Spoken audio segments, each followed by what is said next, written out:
ఆమేన్. ఆమేన్. లూకా సువార్త 24వ అధ్యాయము 5-6 వచనాలు చూద్దాం. 5, 6, 7 వచనాలు కూడా చదువుతాం. వారు భయపడి ముఖములను నేల మోపి ఉండగా, మీరు సజీవుడైన వాడిని మీరెందుకు మృతులలో వెతుకుచున్నారు? ఆయన ఇక్కడ లేడు, ఆయన లేచి ఉన్నాడు. ఆయన ఇంకా గలిలయలో ఉండినప్పుడు మనుష్య కుమారుడు పాపిష్ఠులైన మనుషుల చేతికి అప్పగింపబడి సిలువ వేయబడి 3వ దినమందు లేవవలసి ఉన్నదని ఆయన మీతో చెప్పిన మాట జ్ఞాపకము చేసుకున్నాడని వారితో అడిగి. చాలు. ఆయన మీతో చెప్పిన మాట జ్ఞాపకము చేసుకున్నాడని వారితో అన్నారు. ఈ అధ్యాయం మొదటి వచనం నుంచి మనం గమనిస్తే, మరి పెందలకడనే తెల్లవారుజామున ఆదివారం తెల్లవారుచుండగా స్త్రీలు మరి సిద్ధపరిచిన సుగంధ ద్రవ్యాలు తీసుకొని సమాధి వద్దకు వెళ్ళారు. వెళ్ళి చూసేసరికి సమాధి ముందర ఉన్న రాయి దొర్లింపబడి ఉండట చూసి యేసు ప్రభు దేహం వారికి కనబడలేదు. ఇంకొక 4 సువార్తలు 4 విధాలుగా రాయబడింది. ఇక్కడ 2 దేవదూతలు కనిపించినట్టుగా ఉంది. మిగతా సువార్తలలో ఒక దేవదూత కనిపించినట్టుగా ఉంది. 4 సువార్తల విషయాలు ఉన్నాయి. అయితే ఆయన చెప్పినట్టుగానే లేచాడు. కాకపోతే వారు మర్చిపోయారు ఆ విషయాన్ని. ఇప్పుడు మనం చదివిన వచనం నుంచి కొన్ని మాటలు మనం ధ్యానం చేద్దాం. కొన్ని విషయాలు లోతుగా నేర్చుకున్నాం. శుక్రవారం నాడు యేసు ప్రభు వారు సిలువ వేయబడ్డాడు. సాయంకాలము ఆయన్ని సుగంధ ద్రవ్యాలతో ఆయన దేహానికి పూసి వస్త్రంలో చుట్టి ఆయన సమాధిలో ఉంచారు. తొలగించబడిన రాతి సమాధిలో. ఆదివారం ఆయన తిరిగి లేచాడు. పెందలకడ స్త్రీలు వెళ్ళి ఆ దేహంనకు సుగంధ ద్రవ్యాలు పూద్దామని వెళ్ళేసరికి రాయి దొర్లించబడి ఖాళీ సమాధి కనిపిస్తుంది. కేవలం వస్త్రాలు మాత్రమే ఉన్నాయి. ఆయనకి చుట్టిన నార వస్త్రాలు ఉన్నాయి. ఆయన కనపడట్లేదు. ఈ లోపుగా వారికి 2 దేవదూతలు కనబడి చెప్పారనమాట. ఆయన చెప్పినట్టుగానే లేచి ఉన్నాడు అని మత్తయి సువార్త 28:6 వచనంలో ఉంటుంది, యోహాను సువార్తలో ఉంటుంది, మార్కు సువార్తలో ఉంటుంది. ఇంకా వారు చెప్పిన మాట ఇక్కడ మనం చదువుకున్నాం. ఎప్పుడైతే వారు దేవదూతలు చూసారో భయపడిపోయారంట. భయపడి వారి ముఖములను నేల మోపి ఉండగా దూతలు అంటున్నారు, సజీవుడైన వారిని మీరెందుకు మృతులలో వెతుకుచున్నారు? హల్లెలూయా. ఆయన సజీవుడై ఉన్నాడు. ఆయన మరణాన్ని గెలిచి తిరిగి లేచాడు. మరణాన్ని కాదు, సాతాన్ని గెలిచాడు, సమాధిని గెలిచాడు, పాపాన్ని గెలిచాడు, మరణాన్ని గెలిచాడు. ఏది ఆయన్ని బంధించి ఉంచలేకపోయింది. ఎందుకనంటే ఆయన సజీవుడైన దేవుడు. చెప్పండి ఆమేన్. ఆయన సజీవుడైన దేవుడు. ఆయన మరణాన్ని, సమాధిని, లోకాన్ని, పాపాన్ని, సాతాన్ని, శత్రువులను, అలాగే ఆ సమాధికి ఉంచినటువంటి ముద్రను, ఆ బండను అన్నిటినీ గెలిచాడు. గెలిచిన దేవుడు ఖచ్చితంగా తన నమ్మిన బిడ్డలందరినీ కూడా గెలిపిస్తాడు. వాటన్నిటిని ఓడించి గెలిచిన దేవుడు ఖచ్చితంగా వాటన్నిటిలో మనకున్నటువంటి సమస్యలన్నిటిలో నుంచి కూడా ఆయన మనల్ని గెలిపిస్తాడు, మనల్ని విడిపిస్తాడు. హల్లెలూయా. ఇక్కడ మనము 2 విషయాలు నేర్చుకోవాలి. మొదటిది ఏంటంటే, సజీవుడైన వారిని మీరు ఎందుకు వెతుకుచున్నారు? ఆయన ఇక్కడ లేడు. ఆయన సజీవంగా లేచాడు. ఆయన మనుష్య కుమారుడు పాపిష్ఠులైన మనుషుల చేతికి అప్పగింపబడి సిలువ వేయబడి 3వ దినమున లేవలసినదని ఆయన మీతో చెప్పిన మాట జ్ఞాపకం చేసుకోండి. ఎన్నో మార్లు చెప్పాడు యేసు ప్రభువారు శిష్యులతో, తనతో ఉన్న ప్రజలతో, తను వెంబడించే వారితో అనేక మార్లు చెప్పాడు. ఇదిగో మనుష్య కుమారుడు మనుషుల చేతికి అప్పగించబడతాడు. పాపిష్ఠులైన మనుషులు ఆయన్ని శ్రమ పెడతారు, సిలువేసి చంపుతారు. ఆయన 3వ దినం తిరిగి లేస్తాడని యేసు ప్రభువారు ఎన్నో మార్లు చెప్పారు. మీరు ఒకసారి మత్తయి సువార్త 16వ అధ్యాయము 21 వచ్చిన ఒకరు చదవండి. లూకా 9:22 ఒకరు చదవండి. మత్తయి 16:21. అప్పటి నుండి తాను యెరూషలేమునకు వెళ్ళి పెద్దల చేతను, ప్రధాన యాజకుల చేతను, శాస్త్రుల చేతను అనేక హింసలు పొంది చంపబడి 3వ దినమున లేచుట అగత్యమని యేసు తన శిష్యులకు తెలియజేయ మొదలు పెట్టగా. చాలు. ఇక 16వ అధ్యాయంలో తర్వాత పేతురు అడ్డుకుంటాడు. ప్రభువా, అది నీకు దూరం అవునుగాక అంటాడు. అంటే అక్కడ మాట్లాడింది ఎవరు? పేతురు కాదు, తన ద్వారా అపవాది సాతాను మాట్లాడుతూ వచ్చాడు యేసు శిలువ మరణాన్ని అడ్డుకోవడానికి. కానీ యేసు ప్రభువారు చెప్పిన మాట సత్యము. ఆయన చెప్పాడు, ఎన్నో మార్లు చెప్పాడు. లోకా 9:22 కూడా మీకు ఒకసారి చూడండి, స్పష్టంగా ఉంటుంది అక్కడ.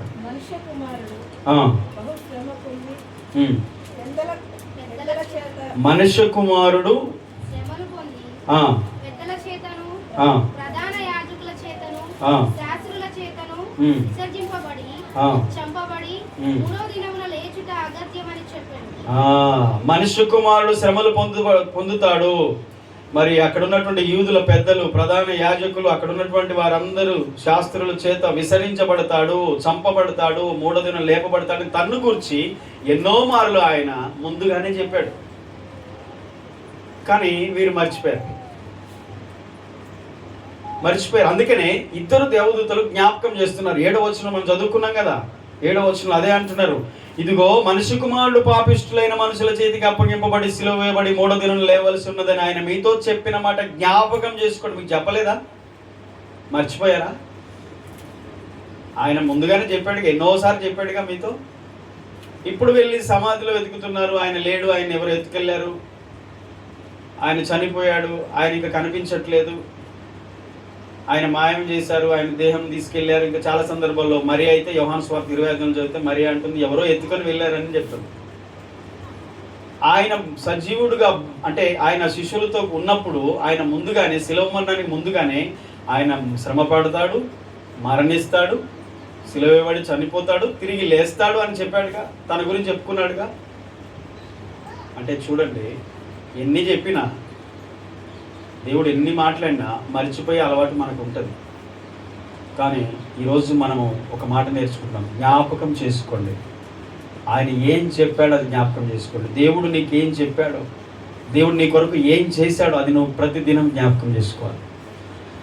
జ్ఞాపకము చేసుకుంటే మనకు ధైర్యం ఉంటుంది, మనకు బలం ఉంటుంది, మనకు నిరీక్షణ ఉంటుంది, మనకు కొన్ని ఆశలు ఉంటాయి. దేవుని మాట జ్ఞాపకం ఉండాలి. అందుకనే చాలాసార్లు మర్చిపోతాం. ఆయన ఏం చెప్పాడో అది మర్చిపోవడం వల్లనే మనం నిరుత్సాహంలో ఉండిపోతాం, కృంగుదలలో ఉండిపోతాం, మృతులలో వెతుకుతాం, నిర్జీవమైన స్థితిలో వెతుకుతా ఉంటాం, అవిశ్వాసంగా మాట్లాడుతూ ఉంటాం. దూతలు ఏం చెప్తున్నారు? ఆయన మీతో ఏం చెప్పాడో ఆ మాటలు జ్ఞాపకం చేసుకోండి అని గుర్తు చేస్తున్నారు. మీరు ఎందుకు ఏడుస్తున్నారు? ఖాళీ సమాధి, ప్రభువు లేడు, కనీసం సజీవంగా లేడు, చనిపోయాడు, చంపబడ్డాడు, చంపేశారు, సిలువ వేసి చంపారు, కనీసం ఆయన దేహం కూడా లేదు. సుగంధ ద్రవ్యాలు తీసుకొని వచ్చారట ఆ దేహానికి పూద్దామని. ఆయన 3వ రోజు లేస్తానని చెప్పాడుగా, ఆయన చెప్పిన మాట గుర్తుందా? గుర్తులేదు, మర్చిపోయారు. ఈరోజు దేవుని మాట నువ్వు మర్చిపోతే నీవు నిర్జీవమైన స్థితిలో ఉండాల్సి వస్తుంది. దేవుడు చెప్పిన మాటను మనం మర్చిపోతే మనము కూడా నిర్జీవమైన జీవము లేని స్థలాల్లో వెతుక్కోవాల్సి వస్తుంది. ఆయన చెప్పినట్టుగా లేచి ఉన్నాడు. మత్తయి 28:6 ఒక్కసారి చూడండి. ఆయన ఏం చెప్పాడో అది చేశాడు, ఏం చెప్పాడో అది చేస్తాడు. ఈరోజు ఆయన నమ్మిన బిడ్డలు, ఆయన ప్రజల జీవితంలో కూడా దేవుడు అదే కార్యం జరిగిస్తాడు. 28:6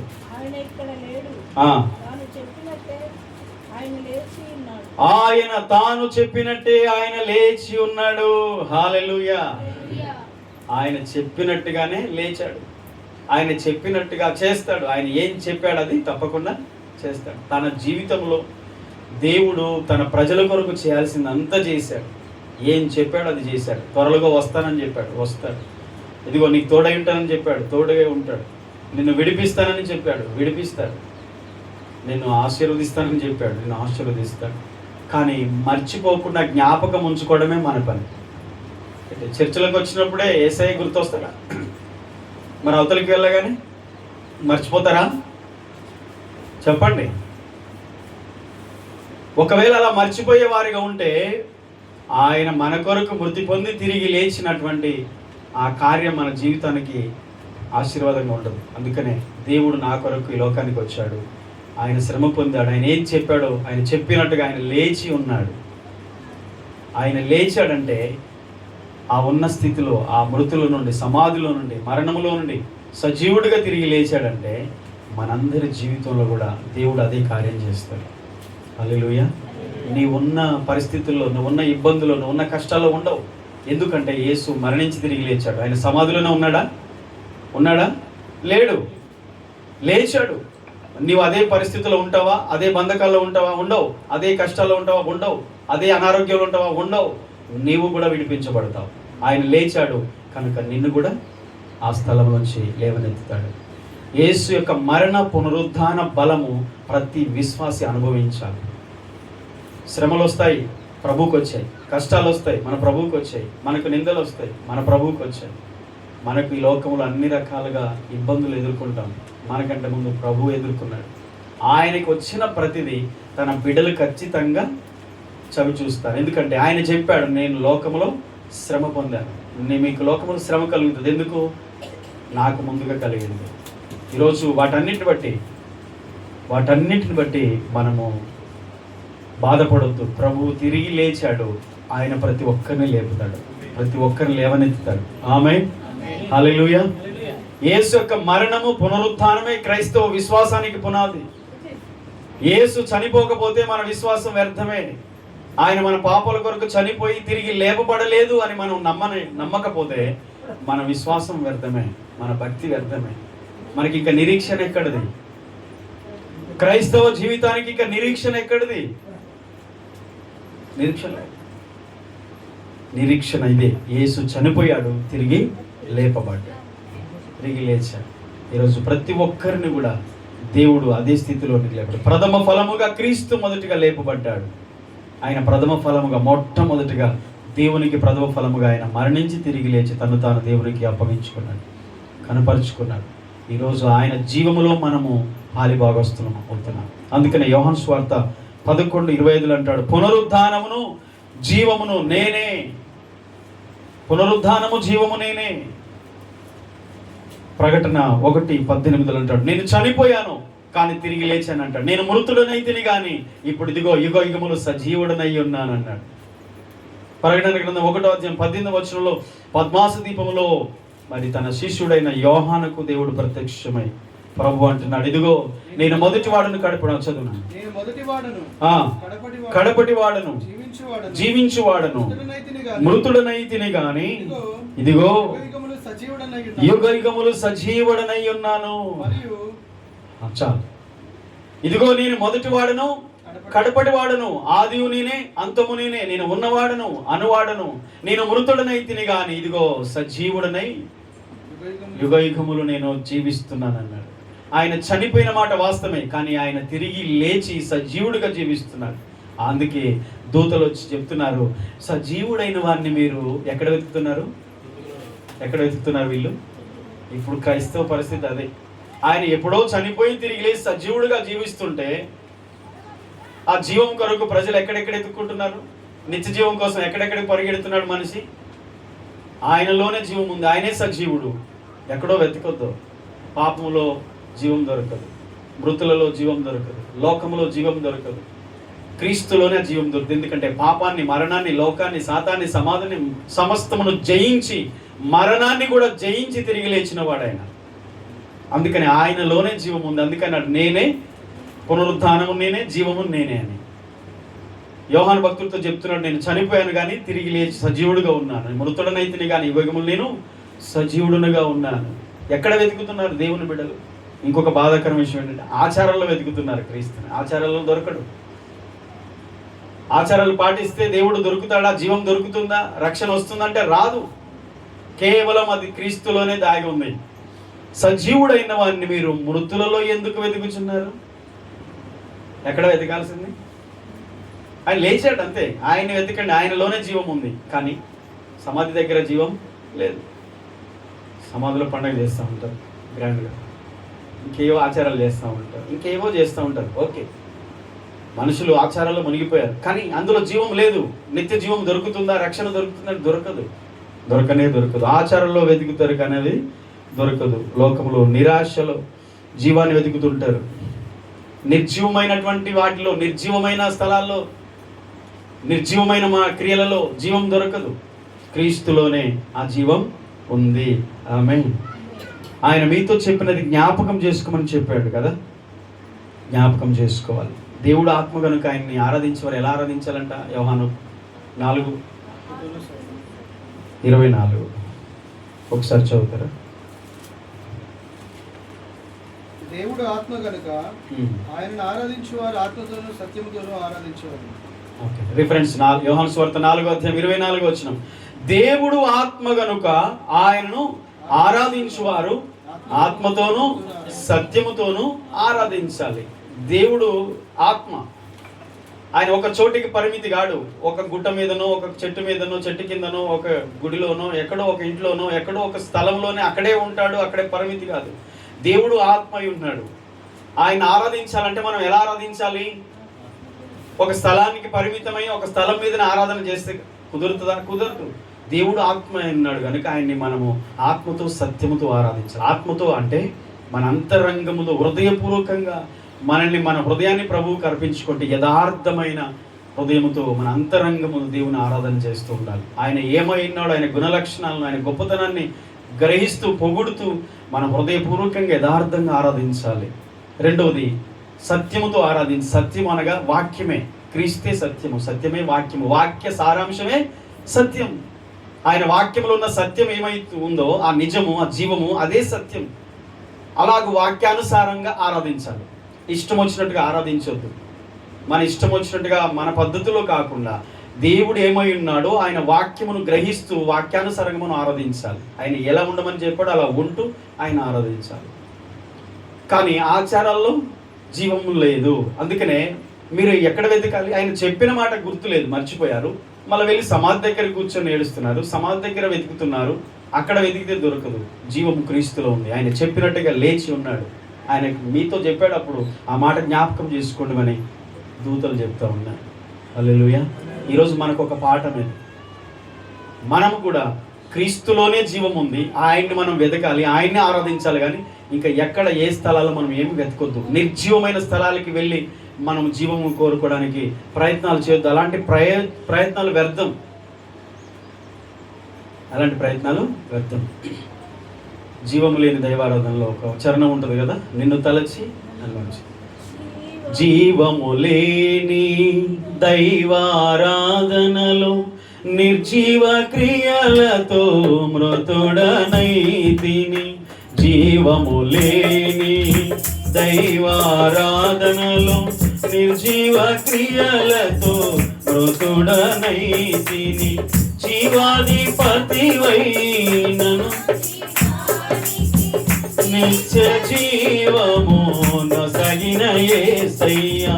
జీవాధిపతివై నా జీవితానికి నిత్య జీవము నొసగిన యేసయ్యా. నిన్ను తలచి నన్ను నేను మరచి నీ సాక్షిగా నిలనే బ్రతుకుచుంటిని. హల్లెలూయా. జీవము లేని దైవారాధనలో నిర్జీవ క్రియలతో చచ్చినవాడనై మృతుడనై ఉంటిని. అంటే జీవము లేని దైవారాధనలు ఉంటాయా? జీవం లేని ఆరాధన ఉంటుందా? ఆచారాలు, పద్ధతులు, సాంప్రదాయాలు, శరీరానుసారమైన ఆచారాలు. 10 సార్లు స్నానం చేసిన నిత్య జీవం రాదండి. ఏంటి ఇంకా చాలా చెప్పుకుంటే మళ్ళీ అది విమర్శనాత్మకంగా అవుతుందేమో. కానీ శరీరానుసారమైన ఆచారాల్లో దేవుడు దొరకడు. నిర్జీవమైన క్రియలలో దైవం దొరకదు, జీవం దొరకదు, నిత్య జీవం మనం కనుగొనలేము. జీవము లేని దైవ ఆరాధనలో నిర్జీవమైన క్రియలు అంటే అవి జీవము లేని క్రియలలో మనం ఆరాధన చేసాం. అలాంటి ఆరాధనలో జీవం దొరకదు. సమాధి దగ్గర వెళ్ళి కూర్చున్నా, అక్కడ కూర్చొని ఏడిచిన, వెతికినా, ఎక్కడ వెతికినా నిర్జీవ క్రియలలో, ఆరాధనలో, ఆచారాల పద్ధతుల్లో దేవుడు దొరకడు, నిత్య జీవం దొరకదు. కానీ క్రీస్తులో ఆ నిత్య జీవం ఉంది. ఆమేన్. జీవాధిపతివై నా జీవితానికి నిత్య జీవము, నిత్య జీవం ఇచ్చేది జీవాధిపతి అనగా మరణించి తిరిగి లేచినవాడు. జీవాధిపతి అంటే జీవమునకు అధిపతి, జీవించువాడు, ఎల్లప్పుడూ జీవించువాడు అన్నమాట. హల్లెలూయా. ఆయనే సజీవుడైన క్రీస్తు. మరణము గెలిచి బ్రతికించితివి నన్ను కనుక స్తుతి పాడుచు నిన్నే ఘనపరచుచు ఆరాధన చేస్తా. ఓకే, ఆ పాట పాడినట్టుగా మన జీవితాలు ఉండును గాక. ఆమేన్. ఒక్క వచనం జ్ఞాపకం చేసుకొని ముగించుకుందాం. యోబు గ్రంథము 19:25. యోబు గ్రంథం 19:25.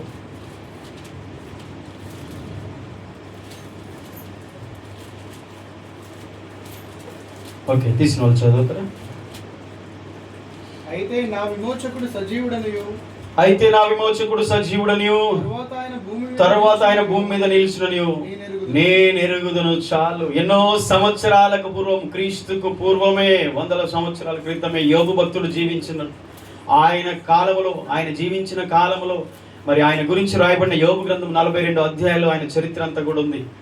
సరే, ఈరోజు ఆయన చెప్పిన ఈ మాట, ఈ స్టేట్మెంట్ ఒక్కసారి జ్ఞాపకం చేసుకుందాం. దూతలు వచ్చి ఏం చెప్పారు? సజీవుడైన వారిని మీరు ఎందుకు మృతులలో వెతుకుచున్నారన్నారు.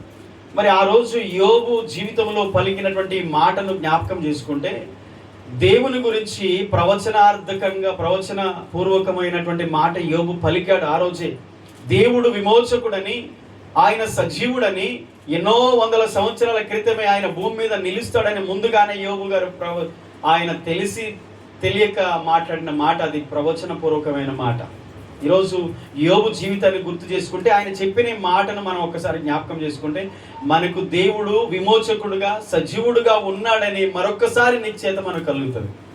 హల్లెలూయా. ఆ కాన్ఫిడెంట్, ఆ నిశ్చయత అనేది వస్తుంది, ఆయనకు వచ్చింది. అయితే యోబు గురించి ఎక్కువగా మేము చెప్పాల్సిన అవసరం లేదు. చాలాసార్లు వింటున్నాం ఆయనకు వచ్చిన కష్టాలు, ఆయనకు వచ్చిన శోధనలు, ఆయనకు వచ్చిన శ్రమలు, ఆయనకు కలిగిన నష్టాలు. శోధన, శ్రమ అంత మాత్రమే కాదు, నష్టం కూడా. ఎంత నష్టం అంటే 10 మంది పిల్లలు ఒకే రోజు చనిపోయారు. తనకున్న సంపదలన్నీ పోయాయి, మందలన్నీ పోయాయి, పనివారందరూ చనిపోయారు, ఎవ్వరు ఏమీ లేదు. చివరికి ఆయన తన భార్య కూడా శత్రువుగా, తనకు అపోజిషన్గా మాట్లాడుతూ వచ్చింది. చివరికి తన స్నేహితులు కూడా నేర రూపంలో చేశారు. తన కుటుంబం అంతా కూడా నిందలు వేశారు. కఠినంగా వారు మాట్లాడారు. చివరికి ఒంటరి అయిపోయాడు యోబు. అప్పుడు యోబు పలికిన మాటలు వాటిలో ఒకటి మనం చదువుకున్నాం. యోబు వేదనతో పలికాడు. అసలు ఆయన పలికిన మాటలు రాస్తే బాగుండు, లిఖించబడితే బాగుండు అని కోరుకున్నాడట. పై వచనం మీరు చదవండి, 23వ వచనం నుంచి. ఆయన అంటున్నాడు, నా మాటలు వ్రాయబడాలని నేను ఎంతో కోరుచున్నాను, అవి గ్రంథంలో రాయబడని నేను ఎంతో కోరుచున్నాను.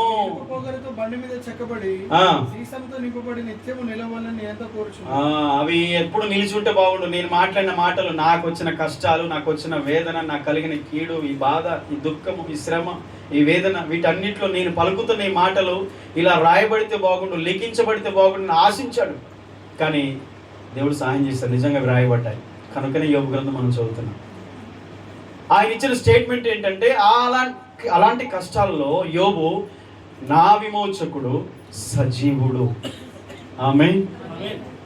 నా విమోచకుడు సజీవుడు, ఆయన తర్వాత భూమి మీద నిలుస్తాడు, నేను ఎరుగుదును, నాకు తెలుసు అంటున్నాడు. ఆ మాట నిజంగా యేసుక్రీస్తు జీవితం, ఆయన వచ్చిన తర్వాత, ఆయన మరణించి తిరిగి లేపబడిన తర్వాత మాట నెరవేర్పును మనం చూస్తాం. అంటే ఎంతోమంది భక్తులు ఆశించారు. క్రీస్తు పుట్టుకను గురించి ఎదురు చూసిన వాళ్ళు ఉన్నారు, అబ్రహాము నుండి. యేసుక్రీస్తు మరణం, పునరుద్ధానం గురించి ఎదురు చూసిన వారు ఉన్నారు. ఏకంగా ప్రవచనాలు రాశారు. దావీదైతే తన కీర్తనలో రాశాడు. 22వ కీర్తన అంతా కూడా యేసు శిలువ మరణం, గుడ్ ఫ్రైడే రోజు జరిగిన సంఘటనలే ఉంటాయి అందులో. ఎంతో మంది క్రీస్తు రాకడను ముందుగానే కొన్ని 100 సంవత్సరాల క్రితమే పరిశుద్ధాత్మ వలన ఆయన మరణ, పునరుద్ధానం గురించి, ఆయన జననాన్ని గురించి ఎదురు చూశారు. వారిలో యోబు ఒకడు. యోబు ప్రవచనమే. సరే, ఈరోజు చిన్న సందేశం నేర్చుకుందాం. సజీవుడైన వాడిని మనం మృతుల్లో, ఆచారాల్లో, నిర్జీవమైన స్థలాల్లో ఎక్కడ వెతకొద్దు. ఆయనలో, క్రీస్తులోనే మనం వెతకాలి. ఆయనే నిత్య జీవాధిపతి అని మనం తెలుసుకున్నాం. యోబు కూడా అది ఆశించాడు. అయితే యోబు ఆశ దేవుడు వ్యర్థం చేయలే. యోబు యొక్క పలుకును దేవుడు స్థిరపరిచాడు. యోబు మాటను దేవుడు స్థిరపరిచాడు. యోబు ప్రార్థనను దేవుడు సఫలపరిచాడు. ఆరంభంలో తన జీవితాన్ని బట్టి చూస్తే ఎంతో కోల్పోయిన వ్యక్తిగా చివరికి ఒంటరివాడిగా మిగిలిపోయాడు. కానీ యోబు పలికిన ఈ మాట, నా విమోచకుడు సజీవుడు, అంటే ఆయన పని చేస్తున్నాడు, ఆయన సజీవంగా ఉన్నాడు, ఆయన జీవం కలిగి ఉన్నాడు, ఆయన చూస్తున్నాడు, ఆయన నన్ను ఆదరిస్తాడు, నన్ను ఓదారుస్తాడని యోబు ఆశతో పలికిన మాట ఇది. కానీ దేవుడు నిజంగా మాటను నిలబెట్టాడు తెలుసా. ఆ యోబు గ్రంథం 42వ చివరి అధ్యాయాలకు వచ్చేసరికి యోబుకు మరలా 10 మంది పిల్లలు, మరలా సంపద 2 అంతలు కలిగినాయి. 500 గొర్రెలు పోతే 1000 గొర్రెలు వచ్చినాయి. ఇవాళ మీరు చూసుకోండి, అన్ని డబల్ బ్లెస్సింగ్స్. ఒక వ్యక్తి దేవుని కొరకు ఎదురు చూస్తే, దేవుడు సహాయం, దేవుడు విమోచన, దేవుడు విడుదల, దేవుని సహాయం నాకు కావాలని దేవుని వైపు చూస్తే, దేవుడు యోబును దీవించినట్టుగా దీవిస్తాడు. యోబు లాంటి కష్టాలు ఉన్న ప్రతి వ్యక్తి కూడా, నా దేవుడు సజీవుడు, ఆయన మరణించి తిరిగి లేచాడు, నాకు ఖచ్చితంగా నా జీవితాన్ని, నా భవిష్యత్తును ఆశీర్వాదకరంగా మారుస్తాడని యోబులాగా నిరీక్షణతో ఉంటే ఖచ్చితంగా యోబుకి ఇచ్చినట్టుగా దేవుడు ఆశీర్వదిస్తాడు. ఆమేన్. యేసు మరణించి తిరిగి లేవడం ద్వారా దేవుని నమ్మిన ప్రతి బిడ్డకు ఎన్నో పరలోకమైన పరసంబంధమైన దీవెనలు ఉన్నాయి, భౌతికపరమైన దీవెనలు ఉన్నాయి, విజయం ఉంది, గెలుపు ఉంది. ప్రతి పరిస్థితిలో దేవుడు అన్నిటిలో విజయాన్ని ఇస్తాడు. అంత ఆశీర్వాదం ఉంది ఈ పునరుద్ధాన దినములో.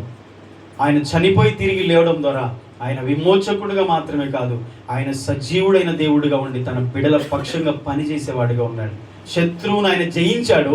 ఆ శత్రువును జయించడానికి తన బిడలకు పునరుద్ధాన బలాన్ని ఇవ్వడానికి ఆయన ఉన్నాడు. ఆమేన్. అందుకనే మనం ఊరికొరికి వట్టి మాటలతో ఆరాధన చేయొద్దు. ఆయన పునరుద్ధాన శక్తిని మనం పొందుకోవాలి. ఆయన మరణ పునరుద్ధానం యొక్క బలమును మనం కలిగి ఉండాలి. హల్లెలూయా. యోబు గురించి చెప్పిన మాటలు ఒక్కసారి చూడండి. నా విమోచకుడు అన్నాడు. విమోచకుడు అంటే అర్థం ఏంటంటే విమోచించువాడు, రక్షించువాడు, రక్షకుడు లేక విడిపించువాడు. ఓకే. పాత నిబంధన కాలంలో లేవి 25:25లో చూస్తే పాత నిబంధనల పద్ధతి ఏంటంటే తన సమీప బంధువు, తన సహోదరుడు ఎవడైనా ఇబ్బందులు ఉన్నా, అప్పులు ఉన్నా, కష్టాలు ఉన్నా వారు ఏం చేసేవారంటే తనకు దగ్గరగా సమీపంగా ఉన్న బంధువు ఏం చేసేవారంటే తన బదులు ఆ అప్పును లేకపోతే దాన్ని అతడు చెల్లించి అతన్ని విమోచించేవాడు, విడుదలిచ్చేవాడు, దాని నుంచి విడిపించేవాడు. యోబుకు అది ఆలోచన ఉంది. సేమ్ రూతు గ్రంథములు కూడా 4:14 మనం చదివితే రూతు యొక్క భర్త చనిపోయాడు. మరి ఆమెను బోయాజు వివాహం చేసుకున్నాడు. బోయాజు ఆమెకు వివాహం చేసుకొని మరి ఆమె సంతానాన్ని నిలబెట్టడానికి ముందు కారణం ఏంటంటే ఈ నయోమి, రూతు యొక్క అత్త నయోమి యొక్క భర్తకు ఈ బోయాజు బంధువు, దగ్గర సమీప బంధువు కనుక అతడు తన కుటుంబాన్ని విడిపించాడు, ఆ కుటుంబాన్ని పోషించాడు, చేరదీశాడు. ఇది పాత నిబంధనలు ఉన్న పద్ధతి. ఇంకా మనం గమనిస్తే యోబు యొక్క ఆశ ఏంటంటే విమోచకుడు అన్నాడంటే అతడు బంధువుగా నిలబడి సహాయం చేసేవాడని అర్థం. ఇప్పుడు యేసు ప్రభువుకున్న పేర్లలో ఒకటి విమోచకుడు. చెప్పండి. అంటే మన వారు మనం దూరం ఉన్నా ఆయన మన బంధువు వలె మనతో ఉండి మనల్ని విమోచిస్తాడు, మనల్ని దరిచేరుస్తాడు, మనల్ని విడిపిస్తాడు. పాత నిబంధన ఎన్నో వాక్యాలు ఉన్నాయి, సమయం అనుకూలత లేదు కానీ అవన్నీ గమనిస్తే ఆ పద్ధతి ఏంటంటే సమీప బంధువులే వారిని ఇబ్బందుల నుంచి విడిపించేవారు. ఇప్పుడు మన సమీప బంధువు ఎవరు? మన ఆత్మ బంధువు ఎవరు? క్రీస్తే. మన స్నేహితుడు ఎవరు? క్రీస్తే. మనల్ని విమోచించేవాడు, విడిపించేవాడు క్రీస్తే. అందుకనే ఆయన మరణ పునరుద్ధానములో విశ్వాసం ఉంచిన మనము ఆయన మన సమీప బంధువు చేత విమోచించబడతాం, విడిపించబడతాం. ఎల్ల వేళలా మనతో ఉండేవాడు ఆయన ఒక్కడే. ఏ బంధువు అయినా, ఏ సహోదరైనా, ఎవరైనా సరే కొంతకాలం, కొద్దిసేపు, కొన్ని సమయాలే, కానీ ఎల్లప్పుడు ఉండేది ఆయన ఒక్కడే. హల్లెలూయా. యోబుకు తెలుసు ఎందుకు ఆ మాట పలికాడో చెప్తాను. యోబు గ్రంథము మీరు ఒక్కసారి 19:14 చూడండి. ఒకరు 19:19 చదవండి. ఇది నిశ్చయంగా మనం తెలుసుకోవాల్సిన విషయం. యోబు గ్రంథము 19వ అధ్యాయం 14వ వచనం, 19వ అధ్యాయం 19వ వచనం, 2 వచనాలు చదవాలి. నా బంధువులు నా యొద్దకు రాక ఉన్నారు. గమనించాలి, జాగ్రత్త వినాలి. యోబు అంటున్నాడు, నా బంధువులు నా యొద్దకు రావట్లేదు, రాక ఉన్నారు. నా ప్రాణ స్నేహితులు నన్ను మరచిపోయి ఉన్నారు. ఏమని? దీని అర్థం ఏంటి తెలుసా? యోబుకు ఒంటి నిండా కురుపులే, భయంకరమైన వ్యాధి. చివరికి బూడిదలో కూర్చొని తట్టుకోలేక ఆ బూడిద పోసుకొని ఆ పెంకులతో తన యొక్క శరీరం అంతటి కూడా ఘోరమైన బాధ అనుభవిస్తున్నాడు. దూరాన నిల్చున్నారు ఎవరు? బంధువులు. దూరాన నిల్చున్నారు ఎవరు? ప్రాణ స్నేహితులు. దూరాన నిల్చున్నారు ఎవరు? తన కుటుంబం. చివరికి తన భార్యతో సహా. ఎవరు వచ్చారు దగ్గరికి? ఎవరు రాలేదు. అందుకనే యోబు అంటున్నాడు,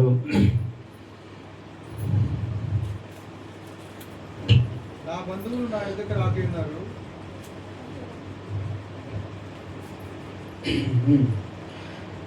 బంధువులు, అతని కుటుంబము అతని పట్ల వ్యవహరించిన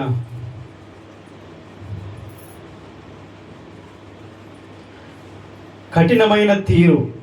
రెండవది, తన స్నేహితుల నేరారోపణలు యోబుకు ఓదార్పును, ఆదరణను, సహాయమును ఏ మాత్రం కలిగించలేకపోయింది. హల్లెలూయా చెప్తాం. ఎందుకు హల్లెలూయా అంటే ఆ సమయంలోనే అతనికి మేలు జరిగింది. ఏ మేలు తెలుసా? నిజమైన బంధువు దగ్గరికి వచ్చాడు, ఆత్మ బంధువు దగ్గరికి వచ్చాడు. నిజమైన బంధువు ఎవరనేది ఆ సమయంలో తెలుస్తుంది. మనం ఏదో ఈస్టర్ పండుగ ఆచారాలాగా చేస్తున్నాం, కానీ అసలు క్రీస్తు ప్రేమను మనం అర్థం చేసుకుంటే అది శాశ్వతమైన ప్రేమ అని మనం నిజంగా తెలుసుకుంటాం. కొన్నిసార్లు అర్థం కాదు, మనుషుల ప్రేమలో ఉండి, లోక ప్రేమలో ఉండి అన్నీ సమృద్ధిగా ఉన్నప్పుడు అసలు దేవుని ప్రేమ ఎవరికి అర్థం కాదు. కానీ ఇలాంటి సిచ్యువేషన్లో ఆయన ప్రేమ నిజంగా అర్థమవుతుంది. అందుకని ప్రభువుని హత్తుకోండి, ప్రభువుని ప్రేమించండి, ప్రభు మీదనే గురి పెట్టండి, ఆయన మీదనే ఆధారపడండి. ప్రతి క్షణం ఆయన వైపు చూడండి. ఎన్నన్నా ఉండని, ఎంతన్నా ఉండని, ఎందరన్నా ఉండని, మనకు ఎంత డబ్బున్నా, ఎంత ఆస్తున్నా, ఎంత బంధు బలగం ఉన్నా యేసు వైపు చూడడమే నేర్చుకోవాలి మనం. ఇదే సత్యం, ఇదే నిలుస్తుంది, చివరి వరకు నిలిచేది ఇదే. ఆమేన్. ఎవరైనా చనిపోయారా మన కోసం? ఎవరైనా ప్రాణం పెట్టారా? యోబు ఈ పరిస్థితులలో దేవుని వైపు చూడడమే. అందుకనే ఇప్పుడు ఎవ్వరి గురించి మాట్లాడట్లేదు. నా విమోచకుడు అంటున్నాడు. మా అన్న, మా మామ, మా బావ, మా తల్లి, తండ్రి ఉంటారు, ఓకే, కానీ ఒక సమయంలో ఉండకపోవచ్చు. ఎవరున్నా, ఎంతమంది ఉన్నా తండ్రి తల్లి అంటారు. కొన్నిసార్లు తల్లిదండ్రి కూడా పక్కన పెట్టచ్చు, కొన్నిసార్లు దూరం అయిపోవచ్చు, కొన్నిసార్లు లేకపోవచ్చు. తండ్రి ప్రేమ దూరం అవుతుంది, కొన్నిసార్లు తల్లి ప్రేమ దూరం లోకము. కానీ యోబులాగా మనం నేర్చుకోవాలి ఏంటంటే, నా విమోచకుడు, చెప్పండి, నా విమోచకుడు సజీవుడు.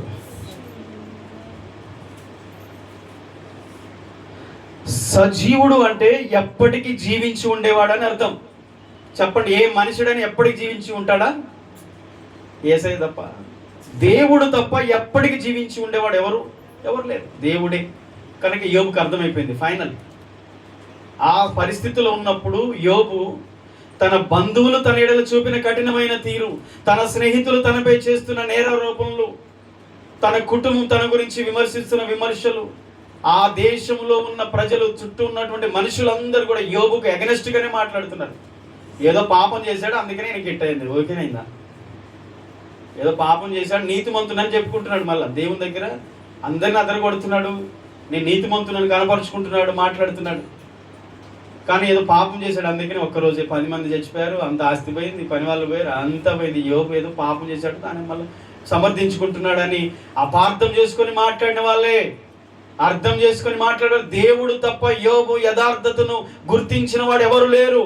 దేవుడు తప్ప యోబు యథార్థతను నిరూపించిన వాడు ఎవరు లేరు. చివరికి దేవుడే దాన్ని గుర్తించి ఆయన యథార్థతను నిరూపించి కోల్పోయిన ఆరోగ్యాన్ని, కోల్పోయిన ఆస్తిని, కోల్పోయిన సమస్తాన్ని తిరిగి దేవుడు 2 అంతలుగా ఇచ్చాడు.